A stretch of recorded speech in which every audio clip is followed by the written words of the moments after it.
Past 30 இயர்ஸ்ல mutual funds எந்த அளவுக்கு பெர்ஃபார்ம் ஆயிருக்கு? நெக்ஸ்ட் 30 இயர்ஸ் ஃபியூச்சர் எப்படி இருக்கும்னு நினைக்கிறீங்க சார்? இந்த நம்பர்ஸ் எல்லாம் நம்ம வந்து we have to take it with a pinch of salt.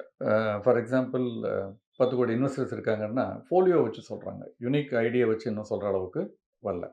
அதாவது ஒரே ஆளு 2 ஃபோலியோல போட்டிருக்கலாம். பட் ஆனா, அதனுடைய அண்டர்லையிங் இது என்ன அப்படின்னு பார்த்தீங்கன்னா, நிச்சயமா இந்த 30 வருஷத்துல மியூச்சுவல் ஃபண்ட்ல, ஸ்டாக் மார்க்கெட்ல இன்வெஸ்ட் பண்றவங்களுடைய எண்ணிக்கை வந்து மிகப்பெரிய ஒரு வளர்ச்சிய கண்டிருக்கு. அப்படிங்கிறதும் பார்க்க முடியும். இதற்கு பல காரணங்கள். ஒன்று வந்து மிகப்பெரிய ஒரு ஒரு தலைமுறை. இந்த புதிய தலைமுறை இன்னைக்கு இருக்கவங்களுக்கு ஒரு 25, 30, 35 இந்த மாரி இருக்கவங்களுக்கு பார்த்தீங்கன்னா, இந்த இளைஞர்களுக்கு அந்த காலத்து முதலீட்டாளர்கள் போல தங்கம் மேல முதலீடு செய்றதுல பெரிய ஆர்வம் இல்ல. அதுல வருமானம் கம்மிங்கிறது ஒண்ணு. தங்கம்ங்கிறதே அவங்க வந்து ஒரு பெரிய ஆபரண தங்கமாவோ அதெல்லாம் அவங்க பார்க்கறதில்ல. அது மேல பெரிய ஆர்வம் இல்ல. அப்படியே பார்த்தா அத முதலீடா தான் பார்க்குறாங்க. அப்ப கோல்ட் ETF அல்லது சாவரின் கோல்ட் பாண்ட் அதில முதலீடு செய்றாங்க. அகைன் அது மியூச்சுவல் ஃபண்டுக்குள்ள தான் வருது அது.